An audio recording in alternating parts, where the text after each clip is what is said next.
Hey everybody, it's Tracy again, and I want to talk about asset tokenization because I think it's wildly misunderstood or misconstrued or just done plain incorrectly.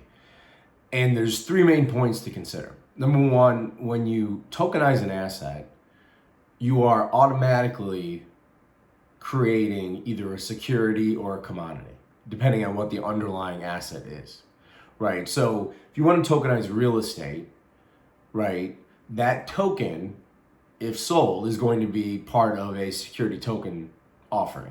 There's no way around it because you're fractionalizing and simply selling. So that triggers all your securities offering laws, right? And you're going to be limited, at least in the US and most other places, to who you sell to, right? In terms of like accredited versus non-accredited and things of that nature. On the other side, and you see this, like there's a lot of tokens that like want to tokenize gold and stuff like that. Well, now you have on the underlying asset's a commodity, and you're creating potentially a commodity interest, which is regulated by the CFTC and requires licensing to sell and all these sort of things. So right off the bat, if you get into tokenization, you are availing yourself of either securities or commodities laws. That's the first point, right? The second point is liquidity. And like, you read a lot online and people say, well, this is like, tokenization is liquidity. It's tantamount to liquidity and all this. It's not.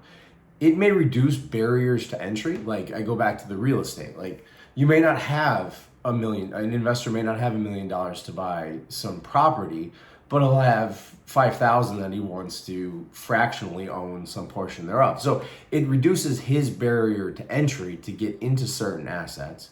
But because of, as my first point was, because there's commodities or securities, they're not freely tradable, right? Absent a registration statement with like the SEC or comparable filing with the CFTC.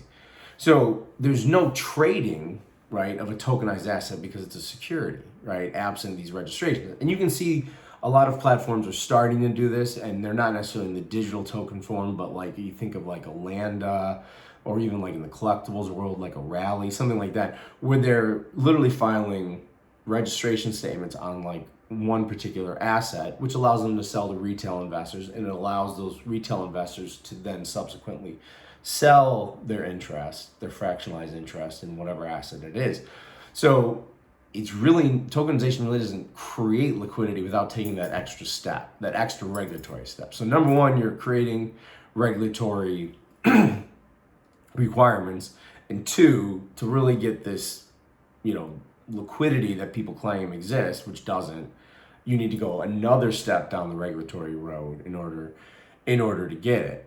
And finally, and this is where people I see like screw up all the time, the intersection of state corporate law and tokenization and blockchain, right? Because what you have is 100-year plus law in each state that delineates corporations and how corporations are set up, or LLCs and how they're set up. And to properly tokenize an asset, you have to link, for lack of a better word, a class of security in that entity and that asset, right? So typically that requires creating a subsequent class of security. So like maybe let's say you're an LLC, you have Class A membership units, which are like your voting rights and all that. And then you have Class B, that is like the tokenized, Class B units, which are like the tokenized units that have like certain rights specific to that asset, right? And if you don't do that, you really like create this scenario where people don't know what they have and their rights aren't clearly defined.